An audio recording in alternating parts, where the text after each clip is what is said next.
Jelly for public-private partnership. I don't know whether it's before maybe the end of this session. You should have him here.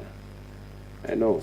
Okay, so if you can contact him, but I have Senator Sifuna. Yes. Chair, you remember me asking the CS when the policy of government changed. It must have been at that point where he says he found justification for abandonment of an open tender system. So can he confirm that he is not just speaking ad lib, that there is a document, yes, a document by government justifying the departure from, in terms of policy? And also, Honorable Chair, let us remember the provisions of Article 10 of the Constitution. Article 10 inserts the participation of the people at the point of policy formulation and a change of policy.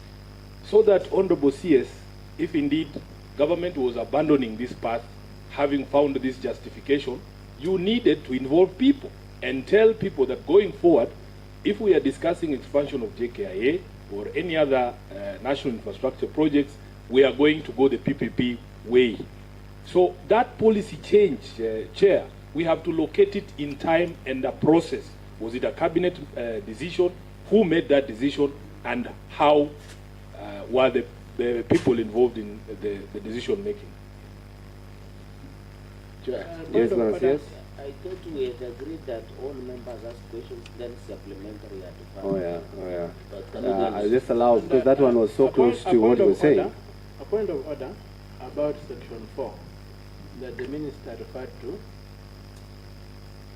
It refers to a PPP agreement not being subject to the other act, not the initiation of a procurement. This act outs the other act at a certain stage of the procurement process, the agreement, and you have seen they have given a very elaborate procedure of how getting that agreement position. All right. Noted. CS?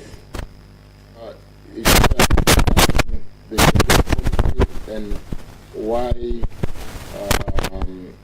I think the question is still why Adani and whether there was change of policy.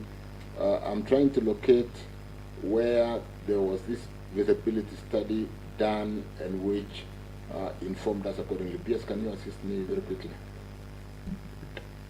Thank you. Chair, we, as Kenya Airports Authority, we did a feasibility study for Jkia.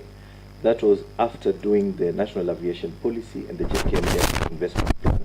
This feasibility study informed that the Jkia requirements for investment amount to $1.63 billion. We received a PAP of a proponent willing to invest close to $2 billion, and we satisfied ourselves that we can move as guided by the Act. Yes, the competitive bidding could have taken place. We start with the request for qualifications, and you go to the second stage of request for proposal. It is a lengthier process. Right now, Jkia has a capacity of handling 7.6 million passengers per annum. Last year, we did 8.2 million passengers. That's where you see the long queues. That's where you see a very infrastructure that is really stressed out. And we made a decision to go and admit the PAP. Excuse me, Chair. I would like to ask something on the business, please, in relation to what he has just answered, because I believe, Chair, that is actually not the question he was asked. Did the